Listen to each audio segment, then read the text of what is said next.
Welcome back to another episode of Sofa Kings, where we're going to react to some more MMA news content, recap the event that just happened recently. I am joined alongside by my good friend, MMA nerd, all-around good guy, Steven Shred.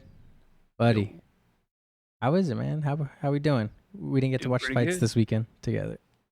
No, but we get to reconvene today. Yes, we have a little bit more insight. I was working Saturday. I was working the US Sumo Open.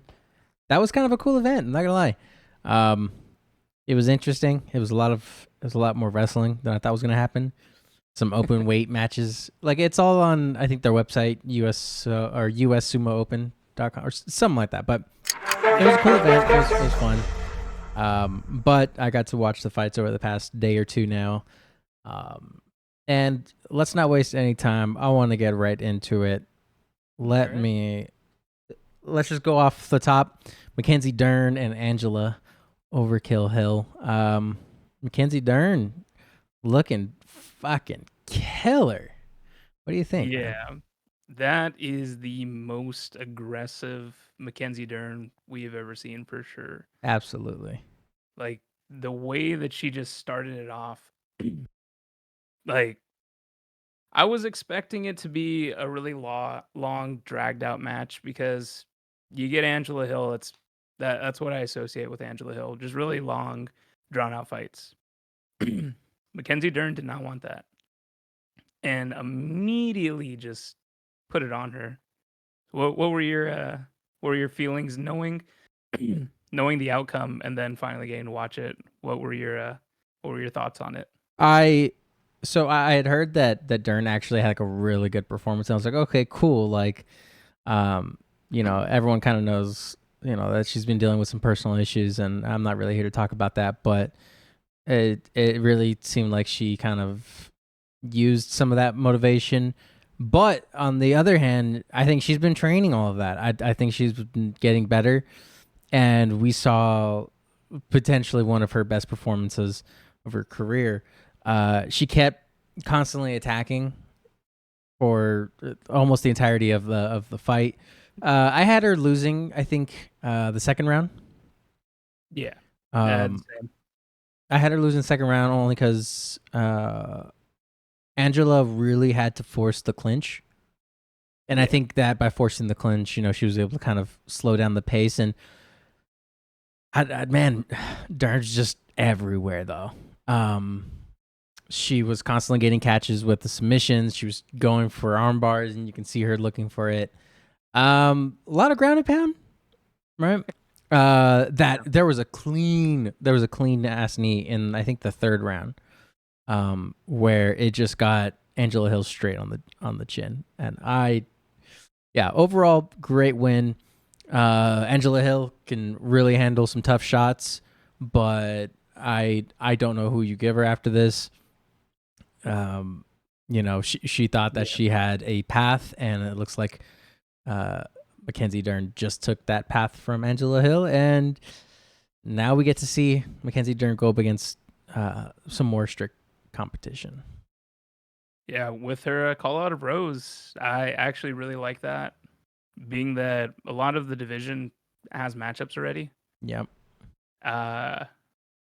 Especially after that last performance that Rose had, I think they need to give her somebody that will force the excitement, which after this fight, Dern is definitely on the table for an opponent that's going to force excitement. Yeah. So I like that. And I really want to see Rose deal with more pressure. She was able to get that win back against Jessica Andrade, right? Who is that pressure fighter. She was able to get that Weili fight twice, by the way.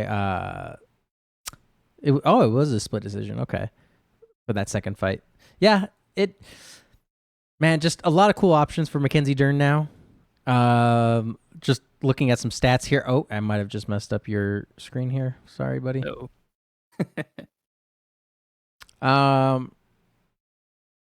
Let me take a look, because I had her stats pulled up. Okay. So 247 strikes landed.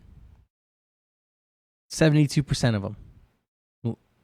landed for Mackenzie Dern. She was throwing, or at least that's total strikes. Significant strikes, 126, was landing 60%, 3 for 9 on the takedowns. Man, it's insane that you had Angela Hill, who wanted to force some of the grappling exchanges because she admittedly was getting kind of pieced up on the floor, or I'm sorry, standing up. Yeah, I mean, it's kind of what I expect. Is like I said, Angela Hill I associate with long, drawn out fights. Mm-hmm. Every time I've seen her fight, it's very point orientated over finish orientated. She throws her strikes. She's got clean striking. She's fast. But at the end of the day, I never really associate like power. Mm-hmm. It's more of a volume thing, I feel. So I felt that was like a big thing. The fact that she could get hits in here and there, but when Dern hit, like it was completely different. So she just couldn't really compete. I agree. Yeah.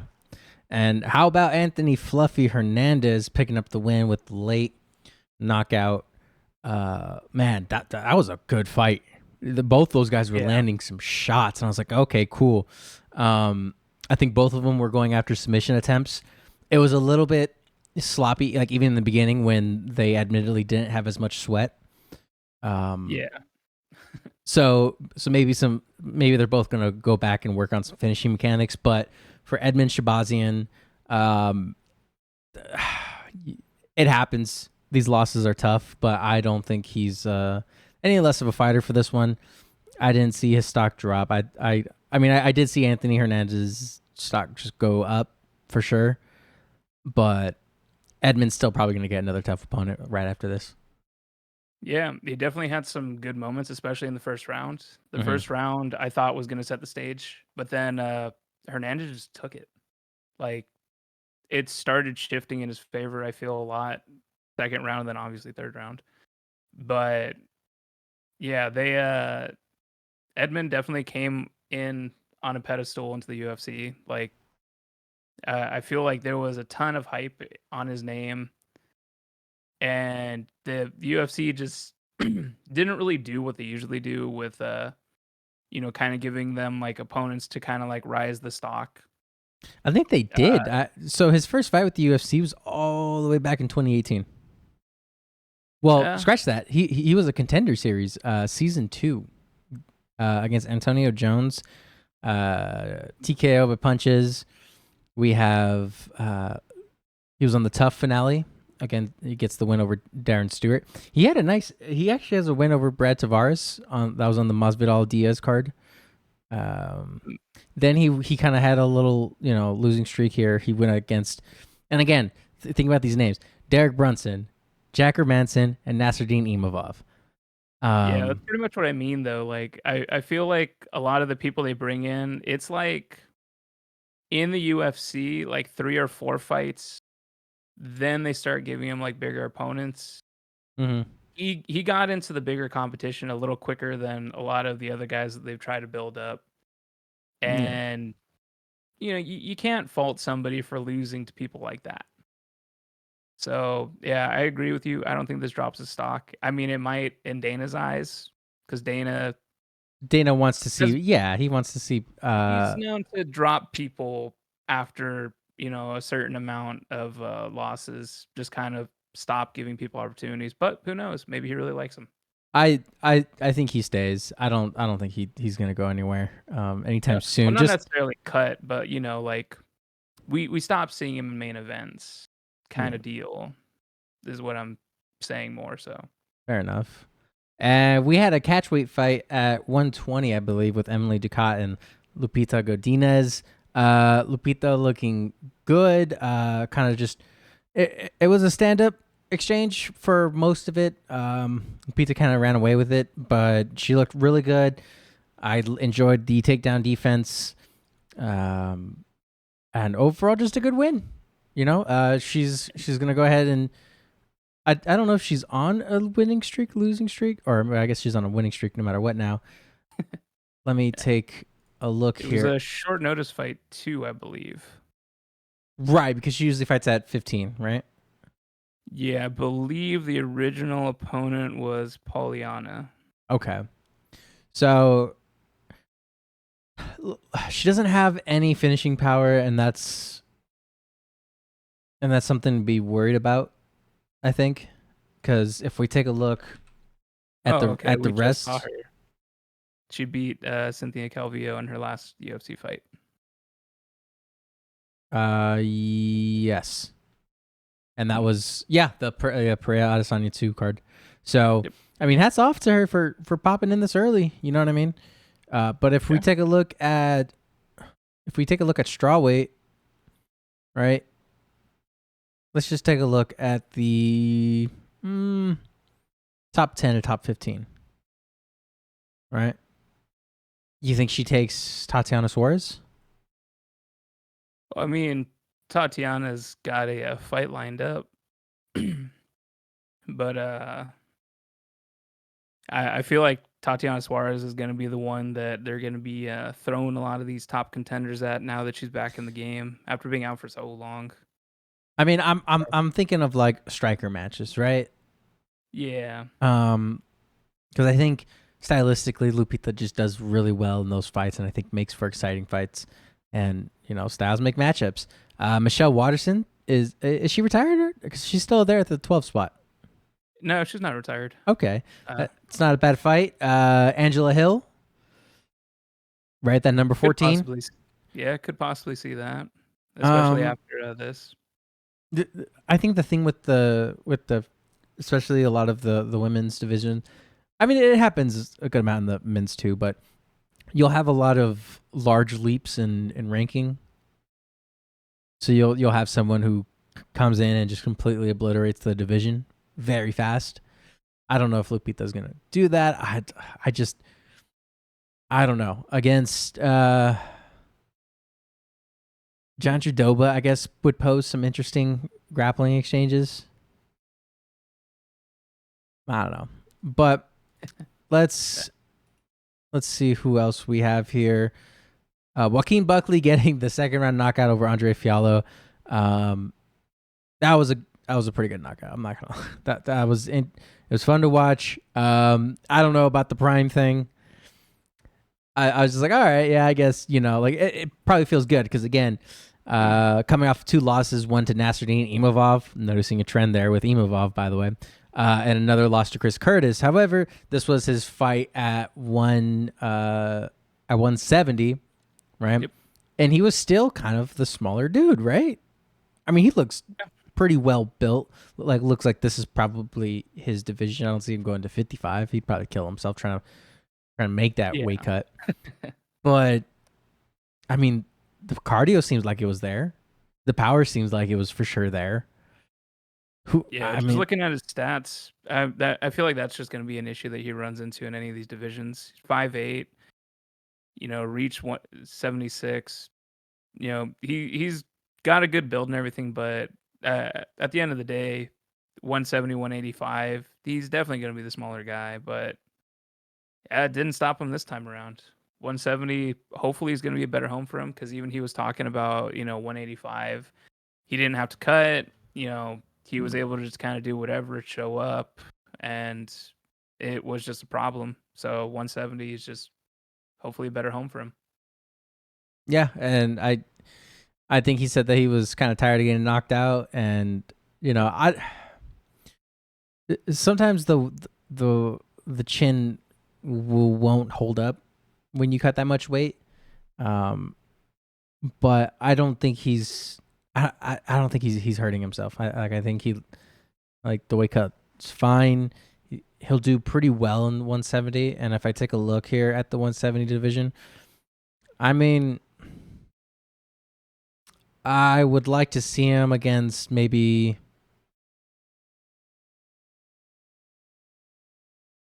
Jack Della Maddalena. Not a bad fight. Yeah. 14 wins by knockout, 2 by submission, 8 first-round finishes. Joaquin is a very explosive guy. I think you get a very intense first round if you make that matchup. Who else is available right there?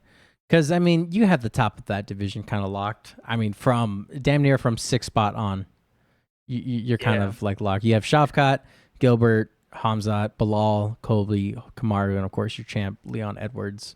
So that leaves the rest of that 7 split all the way down. I mean, that's kind of open game. Ian Gary's probably going to get maybe a tougher opponent, right? I think he picked up the win last week. So it'd be interesting to see where he goes. I don't know. Who does Shavkat have? I don't think he has anyone lined up, right? Nothing official. Just a lot of possible matchups. And then you also have the introduction of Kelvin Gastelum. So we'll see how that goes too. Kelvin Gastelum and Joaquin Buckley. That's a banger of a fight. That's a fight. Wow, good. You know what, man? When that happens, remind me to give you $5 for that, because that's worth it. That was a fucking very similar builds too. Because I mean, Kelvin's not as shredded, but Kelvin's very stocky, shorter guy, 170. I think that's a solid matchup. I like it. The next fight, okay. Even though I knew this happened, I still yelled. Diego Ferreira knocking out Michael Johnson. The step off left overhand right. It was almost like a straight right, but I want to say it kind of came from like the angle of like an overhand. Oh my god. That was wild, and that was what, the first fight of the main card. Yeah, that one had me yell. I was like, Michael went stiff, and I got scared for a second. What'd you think of Diego's performance last night? Or I say last night. Wow.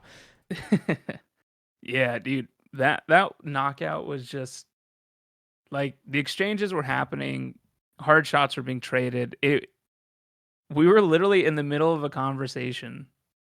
Like, a few of us were in there watching, and then all of a sudden that happened. We just all stopped. Wow. Like, yeah, he got knocked stiff, which, at 155, you don't see a ton of.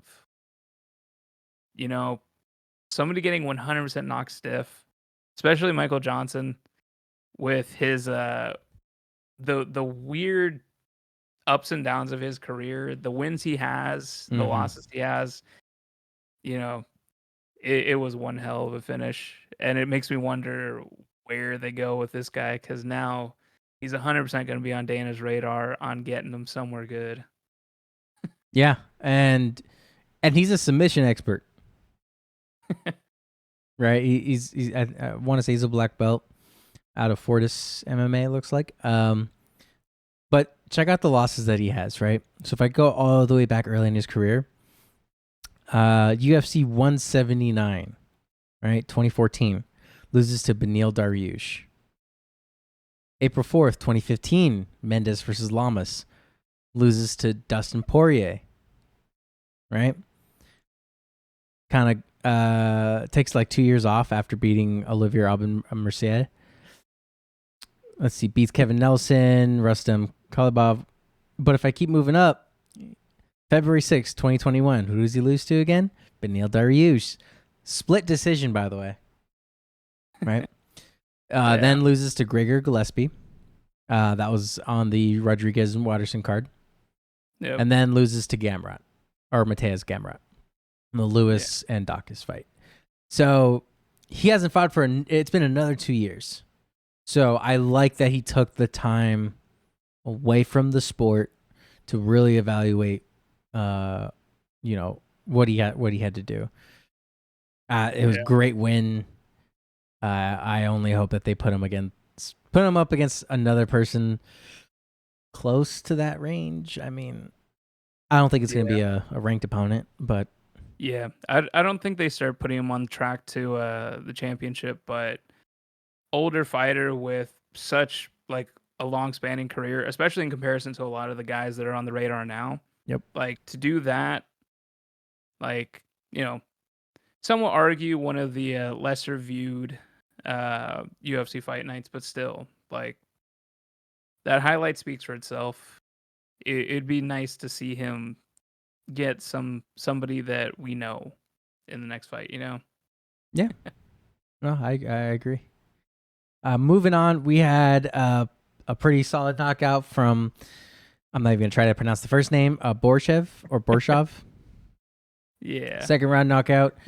Yeah, I got to watch these fights. I wasn't paying as much attention. So, Steve, why don't you go ahead and take it away? Or I guess we can go down and kind of just discuss them. Not as much. Were there any fights that you really liked? I mean, the Urbina's finish was pretty nice. That was pretty much it. The Chase Hooper one was very interesting. That was pretty much the only other one that like really had me watching a ton. Was it because of the name or?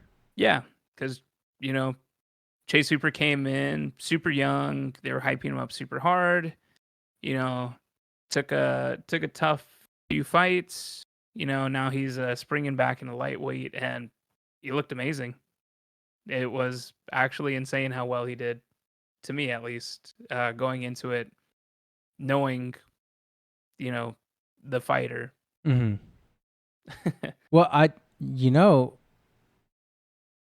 mean, I don't know if it's too much for the kid, but Diego Ferreira now needs an opponent. Chase Hooper now needs an opponent. You can't tell me that it's not. I mean, I think that's a hard matchup for both of these guys, especially. Okay, so Chase Hooper looking better. I like that. He went out there and goes, I don't want to look like the jiu-jitsu guy that can't strike. Goes out there and strikes and gets it done. Yeah. He looked good. Nick, I don't know. I think it was the right opponent for Chase, if I'm being honest. Yeah. The Latifi fight versus Ferreira, or Nascimento. Yeah, that one was a little strange. A lot of fouls. The short grab. I didn't see it at first. Yeah, that happened a couple times. And then there was if you pay attention, there's a couple fence grabs as well. Well, that's my problem. I never pay attention. No, overall, you know what? The card delivered. The card delivered, and it's gonna have to hold us over because we have a week of no fights. Kind of a slower news week, if I'm being honest. We have a couple updates on some injuries. We have a couple cool stories out of the UFC. I want to talk about the main story that's coming out, particularly today. So Themba Gorimbo talked about in the press conference, he had $7 to his name before picking up the win, which was a 12-12, I believe. So 12 to show, 12 to win. So gaining the decision victory, I'm sure that feels good. But the interesting thing was who he was talking about in the gym. And none other than Colby Covington, the guy everyone loves to hate, but seemingly everyone that's around him seems to love him, unless you're Jorge Masvidal. However, yep. I mean, it seems like I think Colby was just trying to do the right thing. From what it seems like, he was just offering him food when he could, and that's a gym. I respect that. I like that. I know Colby is turning the character on and off at times, and some people would want it off more than not, but I'm gonna be real with you. I think he gets people's butts in the seats and gets them to watch the fight. Yeah, he takes on the persona. He can't be the face, so he becomes the heel. Mm-hmm. It is what it is, but I think this makes it more apparent that it is a character that he's playing. A lot of people have been speculating for years that it's just a character, and I think this is like the 100% like this is a character, because his whole character persona would have seen that as like, oh, you gotta get that on your own. Like, what's wrong with you? You're not doing enough. That's why you're starving. Yeah, but Colby gets it because he's like, because at one point he was, he didn't have as much money that he does now, and he was sleeping on couches and staying at the gym as much as he could. And he's secretly a good guy. he's. I think most people are good people, and there's very few like very bad people inside of the inside of the cage. Yeah, definitely a character, which I like a little more, that it's that we are learning more that it is just a character and it's not actually him.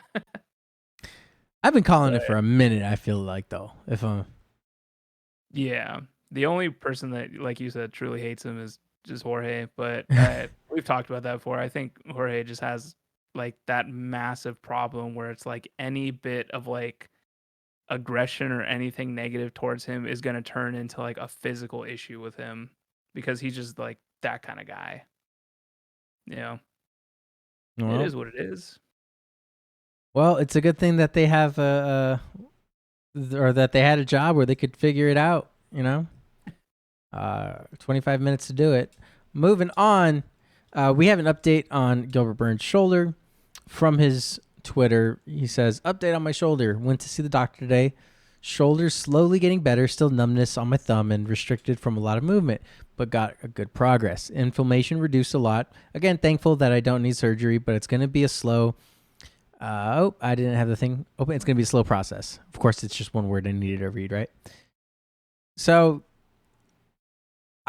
with all the injuries effect, I mean, maybe we see him in what, a year? Maybe, but 8 months at the soonest? Yeah, it's like that division's in such a weird spot, and Gilbert Burns specifically, because he's already beaten people and then lost to those, it's a very weird spot that he's going to be in, but who knows what the landscape's going to be when he's ready to fight. So everything's up in the air. I don't really have any predictions on like if he comes back, who would see him against, because that division's very strange right now. Yeah, I agree. And I guess wrapping up the news today, I just saw this article. I want to get your opinions on it. UFC vet Darren Till launches guerrilla boxing club for musicians, actors, and influencers. Darren Till wants to legitimize celebrity boxing, which is kind of like adding a Brita filter to your toilet and calling it tap water. That's Jesse Holland from MMA Mania. I think this is pretty cool.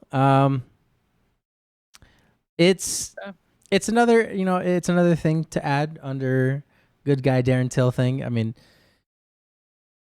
like I said, most fighters are good guys, and I think they want to do good things. I think it's going to be mainly over there in Australia, I'm assuming, right? Or wherever he's from. The UK. Is he from the UK? Oh, God, I'm terrible. Yes. Australia. Oh, that's hilarious. Alrighty. Yeah, so people doing good things out there. I enjoy it. Definitely interesting, but not out of character for Darren Till. He probably sees guys in there that are trying to make quote unquote careers out of this whole YouTube boxing thing, celebrity boxing. So, now they got a place where they have a legitimate fighter who's been in there with some of the best in the world who give him some pointers. I think that's great. Yeah, he's trying to help out. Yeah. Can't be mad at that. And I swore that I was going to wrap it up in the last one, but I promise. I super duper promise. Jan Blachowicz reveals he asked for Alex Pereira fight. UFC promised title shot with a win. Can Jan get it done against Alex? Is he the guy? Is this a stylistic nightmare for Alex? What do you think? I think Alex's striking in that division is going to be still some of the best we see. I wonder if his knockout power is going to be even higher at a heavier weight, or if maybe never competing at that weight is going to be an effect on, speed or something. Don't know. But Jan, super strong, has been shown to just completely dominate in some situations. Leg kicks are going to be a big thing. Jan's got power. I think I think being Jan's last his last fight wasn't even a bad outing. It was just a draw. things things just got a little weird. It happens, and it's I think he wants to go out and kind of shake that one loose. Because before that, he had the third round knockout over Rakic. And then before that, losing it to Shara, took over. Yeah, And let me look something up real quick because I have a certain stat in my mind with Jan. Mm-hmm. Let me see if this is correct. Yeah, I have Jan winning if it goes to the ground. Yeah, so Jan at the moment is 2-0 against 185ers that decided to come up for a single fight. See, here's the thing though. I don't think Alex I don't think he's going to do this for just a single fight. Yeah, but just like a fun little thing. Luke Rockhold decided to come up, got knocked out. Yeah. Israel came up, couldn't hang with the with Jan's strength. I think was the big deciding factor. But Alex is definitely the biggest out of those two, I would think. So I would think 205 is going to be more natural. Luke Rockhold, big guy, but he doesn't have the frame and build that Alex has. I think. Mm-hmm. I think Alex is one of the biggest dudes we've seen. At 85, that's down to 85. Yeah. I still don't know how the hell he did that because he says he walks around 220, something like that. Yeah, that's a lot. So 205, he could put on more mass if he wants and cut down and still be generally the same. Mm-hmm. So I think Alex is going to be a huge contender, but I also think that Jan, MMA wise, has been going against really tough opponents for longer in MMA. So I think that might be a factor. Jan, I don't think has seen a striker as technical as Alex with the amount of power that Alex has. Yeah. Because I mean, even with Izzy, Jan had a very different approach. So maybe that approach comes back. We'll see. I mean, that leg's going to be out there. It 100% will. That leg's going to be out there, and I think Jan's going to either catch it or he's just going to shoot for the single leg and maybe transition against the cage. He just has to be careful with those shots. Yeah. All it takes is one with Alex, and that's the scary part because you don't know when that one's coming. Absolutely. Alrighty, well, if you stuck around all the way to the end, we appreciate y'all so much. Go ahead, subscribe, comment, let us know how terrible we are. Let us know the awful people that we are because it's the internet. There's no consequences to you guys doing that. That being said, Steven Shred, thank you so much for popping in today. I know it was a bit of a on the cuff kind of one. Slow news week. We had probably the biggest story of MMA in all of 2023 with the Francis deal, and I'm sure there's still more coming up about that. We still need to talk about all of his potential fights that he should have lined up.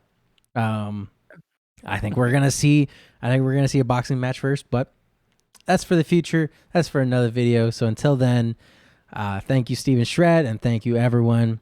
See you on the next one. See you.